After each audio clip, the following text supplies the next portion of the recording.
Dahil nga doon sa dry break ng Titans. Kailangan taas kanan to, Noel, para pumunta doon sa side pocket itong Tres. There you go.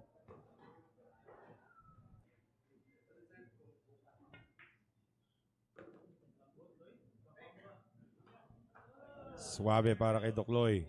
Iwas lang matamaan dito ang 9 for magpantay. There you go.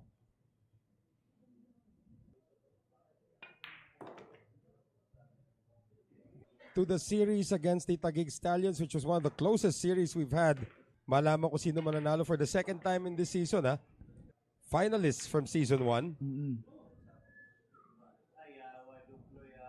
Actually, yung laban na yun, Noel, was a hill-hill battle. Right. On the final day, ha? Yes.